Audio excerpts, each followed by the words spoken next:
Modern बहू। दिल्ली शहर में अनु नाम की एक लड़की रहती थी। अनु दिल की बहुत अच्छी थी और दिमाग से बहुत मॉडर्न भी थी। ऐसे ही एक दिन अनु की माँ अनु से कहती है, बेटा घर का ध्यान रखना। क्यों? आप कहाँ जा रही हो? बाजार जा रही हूँ, घर का कुछ सामान खरीदना है। तेरे पापा से कहा था लेकिन वह कहाँ सुनते हैं मेरी। अरे माँ, बाहर धूप देख रही हो कितनी ज्यादा है। इतनी धूप में जाओगी तो तुम्हारा बीपी लो हो जाएगा।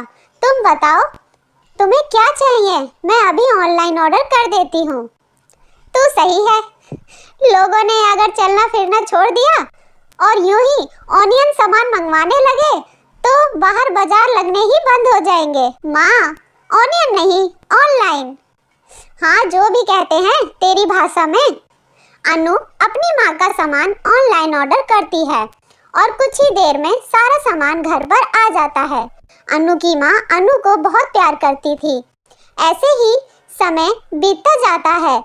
अब अनु की माँ को अनु की शादी की चिंता होने लगी है, इसलिए वह अनु के लिए एक लड़का ढूंढती है जिसका नाम दिव्यांग था। कुछ ही दिनों बाद दिव्यांग और अनु की शादी हो जाती है। दिव्यांग के घर में उसकी माँ, एक बड़ा भाई और भाभी रहती थी।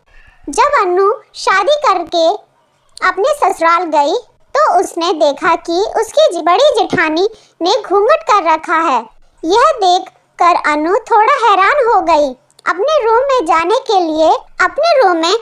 के बाद, हे भगवान कितनी गर्मी है यहाँ, ऊपर से यह 5 मीटर की साड़ी, मैं इसे लपेटकर नहीं रह सकती। अनु साड़ी खोलकर जींस और टॉप पहन लेती है। थोड़ी ही देर बाद अनु की सास की कुछ सहेलियां अनु को देखने आती हैं। अनु जींस और टॉप पहनकर एक कुर्सी पर बैठी थी। उसको देखकर सभी औरतें कहने लगी, हाय राम, ये कैसी बहू है? मैंने तो पूरे मोहल्ले में ऐसी बहू कहीं देखी ही नहीं। तभी वहाँ खड़ी तीसरी औरत ने अनु की सास से कहा, राम राम गीता, यह तेरी बहू कैसी है? इसने तो तुम्हारी नाक ही कटवा दी, कपड़े तो देखो इसके। गीता अपनी बहू को ऐसे कपड़ों में देखकर बहुत नाराज होती है। अनु की बड़ी जेठानी हमेशा साड़ी पहनकर रखती थी और सर पर घूंघट भी।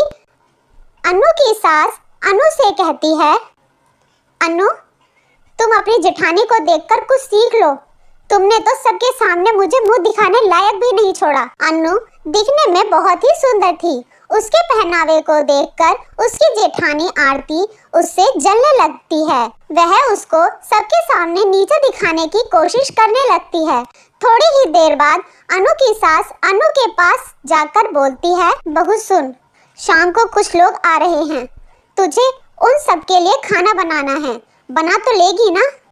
जी माँ जी, मैं बना लूंगी। अनु ने आज से पहले कभी इतने सारे लोगों के लिए खाना नहीं बनाया था, इसलिए वह डर जाती है। अनु किचन में जाकर लैपटॉप में खाने की रेसिपी ढूंढती है और लैपटॉप से देखकर अच्छी डिशेस बनाने लगती है। तभी वहाँ अनु की सास आ जाती है। वह खुद में ही बड़बड़ाती है, हे भगवान, अब यह लैपटॉप में से देखकर खाना बनाएगी क्या?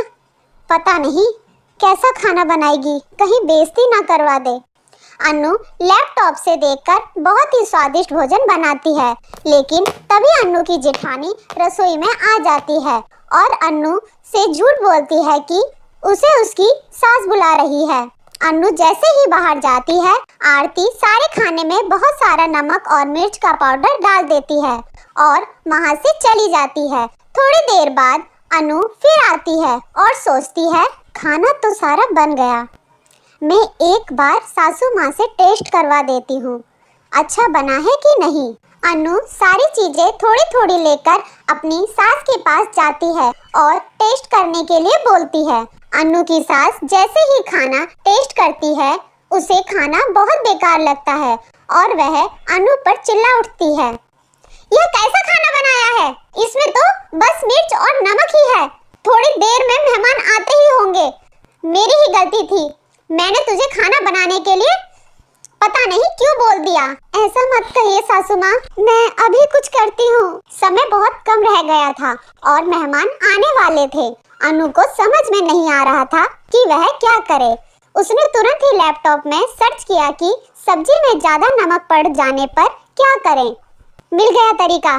अब मैं इस सब सब्जियों को और भी टेस्टी बना दूंगी। वह सारी सब्जियां अब बहुत टेस्टी हो गई थी।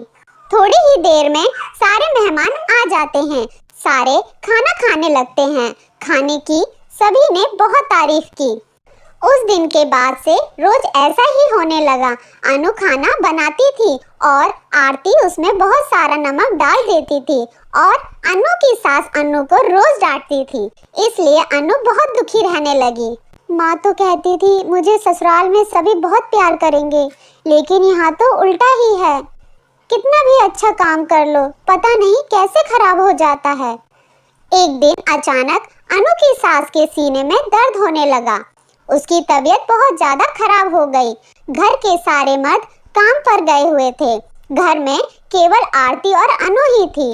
अनु ने तुरंत डॉक्टर को फोन किया और अपनी सास की हालत के बारे में सब बताया। डॉक्टर ने कहा, अरे यह तो हार्ट अटैक के लक्षण लग रहे हैं, आप उन्हें जल्दी से हॉस्पिटल लेकर आइए, वरना उनकी जान भी जा सकती है। अनु डॉक्टर को ठीक है बोलकर फोन काट देती है। मैं अब क्या करूं? घर में तो कोई भी नहीं है और इस टाइम रिक्शा या गाड़ी मिलना बहुत ही मुश्किल है। अनु बाहर जाकर देखती है तो उसे वहां पर एक पड़ोसी की बाइक दिखती है। वह फटाफट पड़ोसी से चाबी मांगकर लाती है और अपनी सास से कहती है, माँ जी आप चिंता मत कीजिए, मैं अभी आपको हॉस्पिटल लेकर चलती हूँ। फिर क्या था, अनु अपनी सास को बाइक पर बैठाती है और फटाफट हॉस्पिटल लेकर एडमिट करवा देती है। कुछ दिनों तक एडमिट रहने के बाद गीता डिस्चार्ज होकर घर आ गई। गीता को अभी सेवा की बहुत जरूरत थी, लेकिन गीता की बड़ी बहू आरती बहाना बनाकर मायके चली गई। अब गीता की सारी देखभाल अनु को ही करनी थी। अनु की सास बिस्तर पर लेटे लेटे बोर हो जाती थी तो अनु उन्हें अपने मोबाइल फोन में भजन लगाकर दे देती थी और जब भी हॉस्पिटल ले जाने की जरूरत पड़ती वह उन्हें बाइक पर बैठाकर ले जाया करती थी। यह सब देखकर गीता को ये एहसास हो गया कि संस्कार कपड़ों से नहीं दिखते, संस्कार तो मन में होता है। वह समझ जाती है कि आरती से ज्यादा अनु संस्कारी है। बेटा अनु, मुझे माफ कर दे, मैंने तुझे हमेशा तेरे कपड़ों को लेकर ताने ही दिए हैं। वैसे मैं तो तुझसे माफ़ी मांगने की भी हकदार नहीं हूँ, लेकिन एक माँ समझकर मुझे माफ़ कर दे बेटी। अनु की सास अनु से माफ़ी मांगती है। कुछ दिनों बाद आरती अपने ससुराल वापस आ जाती है तो फिर से वही हरकतें करती है जो वह पहले किया करती थी। अनु का काम खराब करने की कोशिशें करती है जिससे कि अनु को डांट पड़े, लेकिन इस बार ऐसा करते हुए उसकी सास उसे देख लेती है और वह आरती को बहुत डांटती है। सभी अनु को बहुत प्यार करने लगते हैं और सभी हंसी खुशी रहने लगते हैं। और ये क्या, अभी तक आपने मेरे चैनल को सब्सक्राइब नहीं किया है? अरे बाप रे, सब्सक्राइब करना बिल्कुल ना भूलें। इस तरीके से मेरे चैनल को अपना सपोर्ट देते रहे। Keep watching.